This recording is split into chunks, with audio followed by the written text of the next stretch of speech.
The New Orleans Saints are in perfect position to grab a superstar at the top of this year's NFL draft. We got all that and a little bit of lagniappe for you on today's episode of Locked On Saints.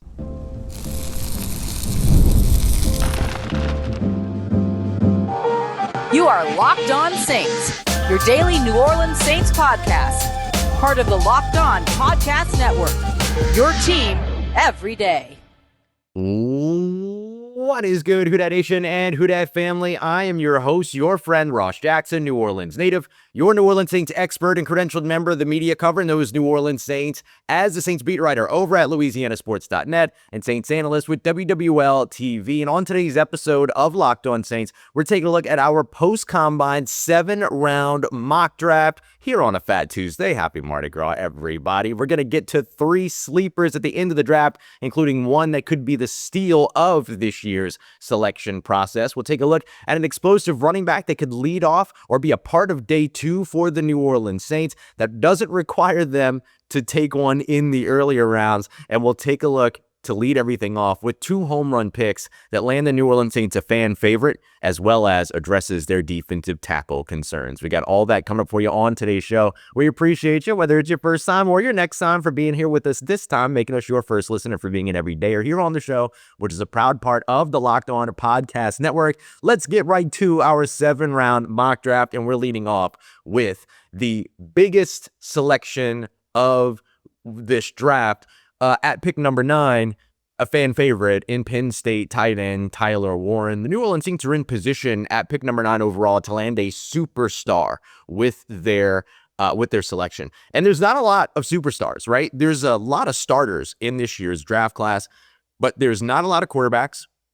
And there's not a lot of superstar potential guys. Tyler Warren feels like a superstar potential guy. One of the other guys that I'm probably a little bit higher on than maybe many others is Tennessee edge rusher James Pierce Jr. I'm going to save James Pierce Jr. draft for another day because Tyler Warren is the name that I heard most consistently when it came to draft chatter in Indianapolis. Now, I'm not talking about, people who are out there saying, well, here's what the Saints are going to do. I'm talking about people who are out there kind of looking at everything going on across this draft, what some of their sources are telling them, stuff like that. And it was a lot of Tyler Warren when it came to all of it. But no one really knows exactly what it is that the Saints are thinking. But you got to imagine Tyler Warren's pretty high up on their list. You would certainly have to imagine that.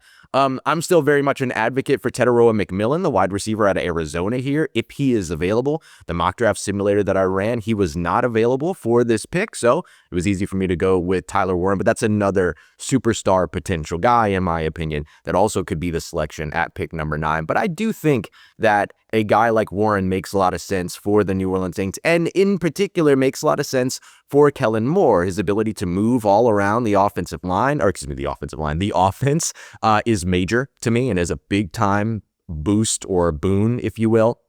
He can line up in line, put him in the slot, line him up out wide. He took snaps at quarterback. He could, as a wildcat guy, he even took a center snap one time. It was like the entire offensive line was set. Then the entire offensive line shifted off the ball.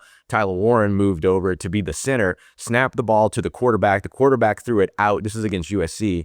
Threw it out where Drew Aller was lined up, the actual starting quarterback, and then Tyler Warren went streaking down the field, not literally, but in a straight line. And then Drew Aller hit him for a huge touchdown that he had to fight to catch in the end zone and came up with an incredible catch. I mean, the dude just kind of does it all. And so a piece like that in the Kellen Moore offense, which is all about leaning in on players' superpowers, there's a lot of superpowers to lean in on when it comes to Tyler Warren. 6'5", 256 pounds, 9.5-inch hands, 31 3/4-inch arm length as well. Great prototype for the position. He did not participate in any combine workouts, which again, when you're kind of in this top 10 area, you kind of don't have to.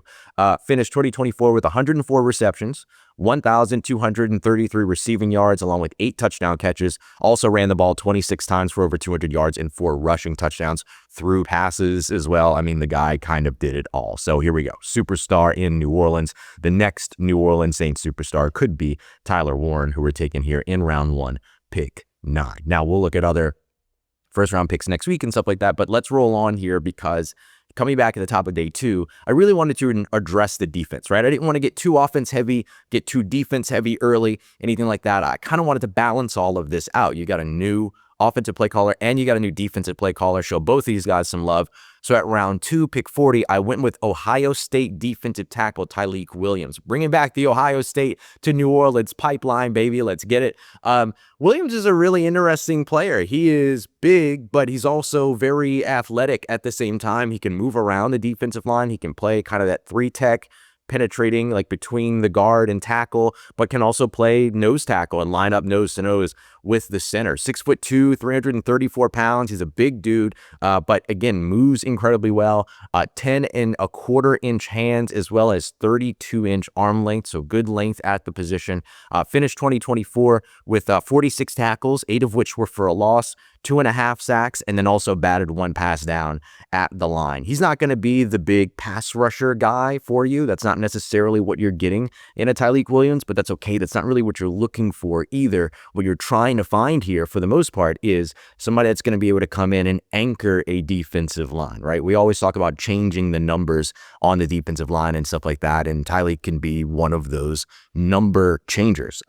With the Saints' new defensive system, I don't fully expect that they're going to like run screaming into the 3-4, void or whatever here, to where they're all of a sudden going to be with 3 down linemen and 4 linebackers 80% of the time or anything like that, because you're still going to see a lot of 4-2-5, which would be 4 down linemen, 2 linebackers, and 5 defensive backs, nickel defense, stuff like that. Kellen Moore said that's where you win and lose the game. That's where you play in the NFL, is in there. But I think you're going to see an increased number of those 3-4 or 3-3-5 even alignments, to where you're going to have that big nose tackle in the middle. And a guy like Tyleik Williams can now come in, compete with Christian Boyd, who I think this defensive shift probably works extremely well for.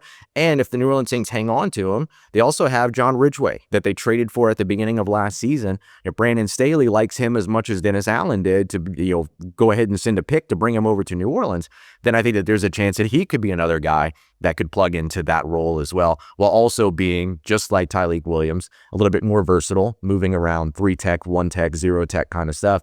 I think all of that has value, and especially has value when you're undergoing a big system change. Add as many different names as possible. Don't settle with what you got in the building.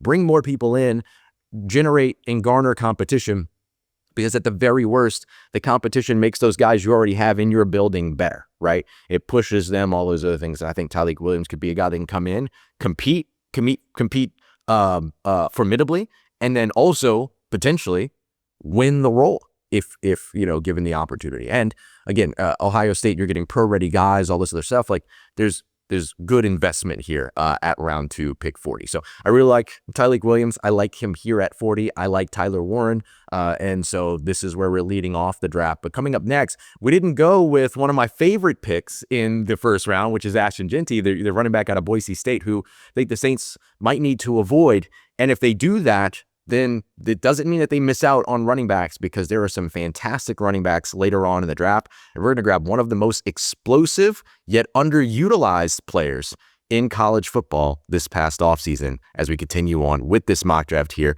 Take a look at our New Orleans Saints 7-round mock. We got more on the way here on Locked On Saints, part of Locked On Podcast Network, your team every day. Today's episode of Locked On Saints is brought to you by our friends over at FanDuel, America's #1 sportsbook, where new customers can get a big-time deal. FanDuel is awesome. It's the best sportsbook you're going to find, America's #1 sportsbook, in fact. And over there, you're going to find point spreads, money lines, player props, same-game parlays, a whole bunch of different stuff. But my favorite thing that they do is the live betting. Even if you miss tip-off in one of the big NBA games coming up this week, you can still dive in afterwards and bet on a big fourth-quarter comeback, player scoring, and much more. And right now, new customers can get $150 in bonus bets by just winning your first $5 bet. That's over at FanDuel.com. That's FanDuel.com for your chance at $150 in bonus bets. All you got to do is put your first $5 bet down on a heavy favorite like tonight, the Cleveland Cavaliers, 12.5-point favorites against the Chicago Bulls. If you win that bet, you get a little bit of earnings, but then you get that $150 in bonus bets on top of it all. So make every moment more with FanDuel today, an official sports betting partner of the NBA. All right, family. The New Orleans Saints don't have to go with a running back in round one because of how good this running back class is. And we found a very explosive yet underutilized running back that could be a great addition for the New Orleans Saints in round three. So remember here, we're continuing on after our draft picks of Tyler Warren in the first round, the tight end out of Penn State. And then we went with defensive tackle out of Ohio State, Tyleik Williams. Now we're going to stick with Ohio State, and we're going to take one of the great running backs from that class. I could go either way here on Quinshon Judkins or TreVeyon Henderson, but in this mock, because I really want to talk about him, we're going TreVeyon Henderson. TreVeyon Henderson is an expansive and versatile player. He's somebody that is probably a little bit more like Alvin Kamara than he is a complement to Alvin Kamara, but that's okay because you only have Alvin Kamara for so much longer. It's good to have another guy that you can pair with him that can do some of the things that he can do, and then be able to potentially transition to him at a later time. He's a versatile playmaker that doesn't have a ton of miles. Like one of my biggest, probably, concerns, I guess, around guys like Ashton Jeanty and some of these other big running backs in this class is the 200 plus carries in a season, right? Coming off of like hyper utilization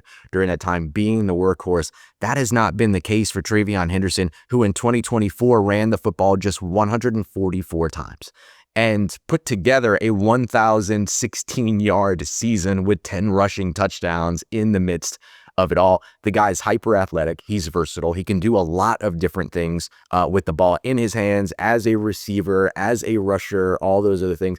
And the most carries he's had in a single season with the Buckeyes came all the way back in 2021 when he carried the ball still just 183 times. And so he's not somebody that's overworked, barely has over, just over 600 total carries in his career. Some guys are getting half of that in one season. And I think you probably want to avoid some of that. You want to bring in some guys that still have some tread on the tire. TreVeyon Henderson absolutely has that. Impressed at the combine as well. 4.43 40-yard dash, leapt for his vertical 38.5 inches, 10-foot 8-inch broad jump. So shows you some explosion there. Shows you the speed that he has to break away. His acceleration is insane in the run game, like has that breakaway speed, all that, could do some things a little bit better, patience, stuff like that. But those are all developable things that I'm not super worried about. Has a relative athletic score of 9.43. That's out of a scale of 10. So it shows you that gives you an idea of his athleticism relative to his history at his position in terms of combine testing and athletics testing and all the other stuff. 5'10", 202 pounds, has really good measurements as well for an NFL running back. Also caught 27 passes for 284 yards and a touchdown. I'm throwing a lot of numbers at you, which isn't fair in this type of a medium. I understand that, but I guess what I'm trying to show you is that from every angle, this guy is a great pick. And you could probably, by the end of the draft cycle, see him going in the second round, and then maybe coming back to a defensive tackle in the third round. So even if you feel like, if you want TreVeyon Henderson, you're going to have to take him at 40, great. Take him at 40 and then come back to a Deion Walker at defensive tackle out of Kentucky in round 3, pick 71. You can go with a Jamari Caldwell as well, coming out of Oregon, one of my other favorite defensive tackles. Joshua Farmer coming out of Florida State. Sure, maybe he's here at 71. Maybe you have to take him at 40. But if you can take him at 40, take him at 40 and then circle back to defensive tackle again in the third round. Totally fine with that way of thinking as well. Let's wrap up rounds 3 and 4 here. We'll go with Georgia offensive lineman Tate Ratledge in the third round here at pick 93. 6'6", 208 pounds. The New Orleans Saints need to address their offensive line. They need a new starter at left guard, which Ratledge has some experience with. He's mostly played at right guard in the recent past in 2024. Took a couple of snaps at left guard, and I mean literally a couple. But I think that's a position where you can move sides and do so pretty successfully and be okay on the interior. It's maybe a little bit more challenging when it comes to the tackle spots. But look, the Saints need help on their offensive line. And so you can draft somebody like Ratledge who is starter ready in the NFL, Or you could potentially sign somebody in free agency to do that and then still draft a guy like Ratledge because you're going to need depth, right? So even if you're not drafting for a starter at this point in the draft, it's still kind of worth investing highly because you need to build that depth. The New Orleans Saints are hoping to shake that injury bug in 2025. We'll see if they're able to do it. But as of right now, I think a guy like Tate Ratledge could make a lot of sense. Dylan Fairchild, really Jared Wilson, really any of those three Georgia interior offensive linemen, go for them whenever you can grab them. And this was a spot that made sense here at round 3. Pick 93. All right, let's kick off round 4 here as we get into day 3. We're going to go round 4, pick 111, and go with Central Arkansas edge rusher David Walker. David Walker is one of my favorite edge rushers and speed rushers in this class. Yes, he's undersized. He's 6 foot, but he's 263 pounds. The dude is stocky, knows how to work with it as well, shows good speed off the edge, is able to go out there and make some plays. He kind of reminds me of a guy that a lot of people were excited about in the draft last year, and Mohamed Kamara, who was out of Colorado State, if I remember correctly, ended up with the Miami Dolphins, being drafted there, and people were really excited about him, so I kind of expect that people will be pretty excited about David Walker as well. But the thing that I really like about him is just like relentless, absolutely relentless motor. And you're going to get that when you're a guy that's looked at as being undersized and all these other things. But he's got nearly 32-inch arms. So he gets to a point where he's really able to kind of extend. He's got good reach. And he tested well also. He finished with a relative athletic score of 8.53, just to kind of give you an overall idea of these numbers. 4.69 40-yard dash, 35-inch vertical jump, 9 foot 10-inch broad jump as well. Bench reps, he 26 at 225. Like, he was pretty outstanding. Showed some fluidity in terms of his movements and things like that. He's probably a little bit better straight line than he is changing angles and everything, but I think once he kind of hones all that in, he's somebody that could be an absolute force in the pass rush game, and the Saints are going to be looking for those stand-up speed rushers. David Walker's a really good one to land here in round 4. 68 total tackles in 2024, 10.5 sacks, forced 4 fumbles as well, so I like affecting the ball when you get to the player. Love that. 37 total pressures as well. So David Walker starts off our round 4. And then to wrap up round 4, I'm sticking with all reliable here. He didn't move too much in terms of his his combine performance and everything. So round 4, pick 130. I'm going with Illinois wide receiver Pat Bryant. I still really like him. Didn't run as people maybe hoped that he would. People were kind of hoping he would get into the 4.5 range. He hit 4.61. I don't care. I'm not mad at that. I'm not worried about drafting Pat Bryant as a burner. I'm worried about drafting Pat Bryant as a guy that could go and catch a slant, that can run some intermediate routes, that can draw some defenses in with his physical play style at 6'2", 204 pounds, 9.5-inch hands, 9.5-inch hands. Just a dude that's able to go out there and make some reliable, tough catches and be a contested catch guy that complements the speed that I already have in a Rashid Shaheed and a Chris Olave. I'm not worried about his 40-yard dash, but I love the 37.5-inch vertical leap and the 10-foot 4-inch broad jump. So shows you the explosion, the go up and gettedness that's in his game. 54 receptions, 984 receiving yards, and 10 touchdown catches just last year. So absolutely loved what we saw from Pat Bryant last season. Like the fact that he's gotten better and better every year, and still really like him as a guy that could be utilized in this Kellen Moore offense as a run blocker as well, because I would expect that the run game is going to be heavily utilized, especially here in 2025. And so a guy like Pat Bryant would fit right into that scheme. All right, coming up next, let's take a look at 3 sleepers that I absolutely love in this year's draft class that could be, and one of which could be the steal of the draft. We'll get to that next as we continue on with today's episode of Locked On Saints, part of Locked On Podcast Network, your team every day.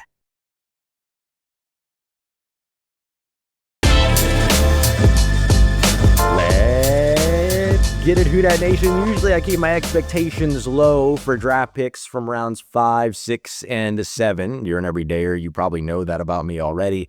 But these are a couple of guys that I think have some real potential, and one of which could be the steal of the draft. I'm just going to give you all 3 names at all 3 picks, and I'm going to give you a little bit of a note here as well, but then I want to be able to kind of recap the entire draft, so I'm trying to save a little bit of time towards the back end here.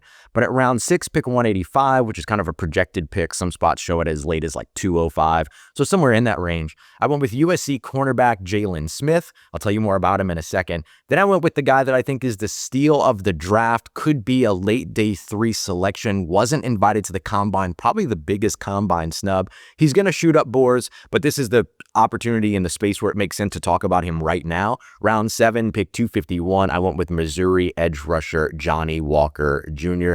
Man,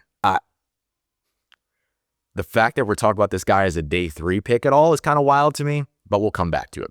Round 7, pick 255, Montana State offensive lineman Marcus Ware, another guy that did not get invited to the combine despite being incredibly impressive during his time at the East-West Shrine game. So let's go ahead and cover all 3 of these, but I want to just go ahead and get those picks out there to you, and then we'll kind of hit each one of these. I kind of want to start with Johnny Walker, though, because Johnny Walker Jr., I really think, will be the steal of the draft if he is taken anywhere in day 3.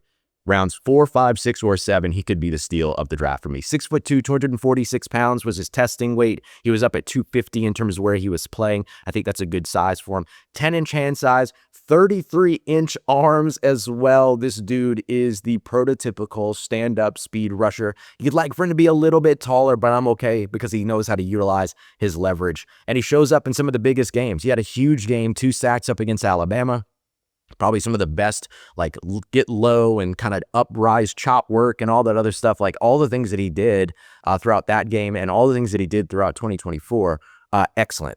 43 total tackles, 9.5 sacks, forced 3 fumbles as well. Again, I love players that can affect the football when they get to that tackle spot, when they get to either the tackle or the sack, whatever it might be, affect the football. And I think we've got guys in David Walker and Johnny Walker Jr. So you get Walker and Walker Jr. in this draft, in this mock draft. We've got guys in this mock that really affect the football when they get there. 50 total pressures as well. Was not invited to the combine. Maybe one of the biggest snubs. One of the biggest snubs when it came to the people not invited to the combine. I ask you to please remember the name. Johnny Walker Jr. of Missouri. Man, he is just a wrecking ball, high motor, has a bunch of moves, all this other stuff. I really think he's going to shoot up. I really do. But if you get him anywhere in day 3, I think you could potentially walk away with the steal of the draft there. And that's a game-changing position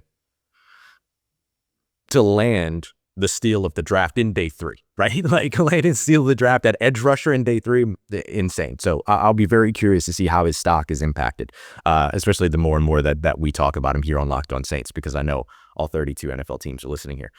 Obviously, I'm joking. But going back to round 6, I went with Jalen Smith. Jalen Smith, I like a lot. He's a little bit undersized, 5'10", 187 pounds, but that's kind of where Asante Samuel Jr. was when Brandon Staley drafted him to the Chargers years ago. I still think there's a chance that Asante Samuel Jr. ends up being a New Orleans Saint at the end of this offseason, or by the end of this offseason, but we'll see where things go. So I don't think that in the 6th round, you're going to be afraid of drafting somebody of that size. If you were willing to do so, forgive me, I'm pretty sure Asante Samuel Jr. was a 2nd round pick, but let's say, early day 1, day 2, or day 1, early day 2. 62.5 passer rating allowed when he was targeted in 2024, has experience at safety in the slot, has experience outside as well. So just the versatility that you could see with him. We kind of highlighted the versatility of Jahdae Barron in yesterday's episode where we were talking about the Texas corner, or Texas defensive back, I think is more appropriate. I think we could call Jalen Smith a USC defensive back as opposed to a cornerback as well. Again, having that kind of versatility in Brandon Staley's defense, which is all about versatility, pairing that or grouping that with guys like Alontae Taylor and Tyrann Mathieu, who are the embodiment of who are the embodiment of versatility in the secondary. Let me say it that way, that way it's clear. I think that's a really good move. Jalen Smith, 4.45 40-yard dash, pretty solid speed there. 32.5-inch vertical with a 10-foot 2-inch broad jump. Didn't jump off the scales when it came to his RAS score, 6.43. But this late in the draft, I think you're okay there in terms of being able to roll the dice on somebody that has production in the league or in college, and has also played at a lot of different positions and stayed in the same system throughout that entire time too, which I think is also important. 59 total tackles, 4 of which were for a loss in 2024, 2 interceptions, 2 passes defended as well. Some databases have the Saints with like 1 7th round pick. The Saints told us at the Combine that they believe they have 9 selections, and so some also show 2 7th round picks. I think some of that has to do with like trades for like Will Lutz and Will Lutz trades, or maybe different than that. I don't know. Some trade somewhere could potentially yield the Saints a 7th round pick. Maybe it's connected to the John Ridgeway trade. But in any case, just because we have the opportunity to here, we're going to roll with that. It's actually might be, you know what it might be? It might be the Isaac Yiadom compensatory selection from last offseason. Could be that. And so with whatever, for whatever reason, there seems to be some confusion about how many draft picks the Saints have in the 7th round. I went ahead and went with 2 because it seems to be what the Saints believe they will have, and also because it just gives us an opportunity to talk about an extra prospect, and I always think that's important because that's really what these mock drafts are all about. So let's get back to Marcus Ware out of Montana State, who I took at 255, quote unquote, for the pick. 6'2", 298 pounds, tested lighter than he played more so above 300 pounds, but we're talking a difference of 2 pounds here. Small hands at 8.38 inches, but long enough arms at 32.38 inches. So he's got the arm length. The thing that I like about him is that he's just stupid athletic. Like, he just plays very violently, plays very physically, and is crazy athletic. And no one knows about him because he plays at Montana State. I mean, let's just be real. Like, PFF hasn't even charted stats for Montana State since 2021 when you go to look at their website and everything like that. And so this is the guy that's going to kind of fly under the radar because of that. And then now he didn't get invited to the combine, even though he was part of the East-West Shrine game. So shout out to East-West for highlighting a guy like this. But look, paved the way for 17 individual 100-yard rushing performances, not team rushing performances. So that means in 12 games, there were multiple games where this team, Montana State, who was second in the nation in rushing, had 2 100-yard rushing games from 2 individual 100-yard rushes. And he helped to lead the way for that. He's also the first ever for Montana State, first team or 2-time first team All-American, and has also received honors at both guard and tackle during his collegiate years. He also transitioned from the defensive side over to the offensive side, going from defensive tackle or defensive end, defensive line to offensive line. Kind of sounds like Josiah Aziram, a guy that did something similar, and that the Saints invested in late in the draft last year. I could see a guy like Marcus Ware making sense late in the draft this year. So just recapping this entire draft real quick. Penn State tight end Tyler Warren leads us off in the first round. Second round, Tyleik Williams out of Ohio State. Third round, we went with Ohio State running back TreVeyon Henderson, as well as Georgia offensive lineman Tate Ratledge. Round 4, pick 111 was Central Arkansas defensive end David Walker, and then we wrapped up that 4th round with Pat Bryant, the Illinois wide receiver. No 5th round pick for the New Orleans Saints, so we waited around until the 6th round, where we grabbed Jalen Smith, the defensive back, let's call him, out of USC. And then for those 2 7th round picks, we're assuming that the Saints will have Johnny Walker Jr. out of Missouri, as well as the edge rusher, as well as Marcus Ware out of Montana State, the versatile offensive lineman. Nothing really feels kind of out of this world when it comes to this draft. It doesn't feel like an impossible haul if they were to make all 9 selections. You just got to wonder if people are going to raise their stock with pro days and top 30 visits and stuff like that. Like Johnny Walker Jr. is probably going to shoot up at some point. That's understandable. We just don't know that right now. And so come March 4th, this might be one of my favorite mock drafts that we've done so far on the show. I'd love to hear why you hate it. And I'd love to hear why you love it if you love it too. So let me know. All right. We appreciate you very much. Coming up in tomorrow's episode, I want to continue taking a look at free agency for the New Orleans Saints. And I kind of want to take a look at like what the biggest needs really are and the best positions of need that the Saints can actually address in free agency. We've kind of done that in a kind of spot work, but I want to really put a focus on that up next. And then continuing as the New Orleans Saints have built out or continue to build out their coaching staff, some interesting hires, including another former head coach on the roster. We'll break all that down in tomorrow's episode. We appreciate you very much. As always, making us your first listen. Go and check out Locked On NFL Draft for your second listen today. And we thank you very, very much for making us a part of your day, part of your routine, for saying yes to me on the show. If you see me, please say hi. And if you need anything else around your New Orleans Saints in between these episodes, make sure you follow me on your favorite social media at Ross Jackson, NOLA. Hit me up. Let me know how the family's doing, how you living. Let me know how you're momming them. And trust Who Dat Nation, I'll holla at you.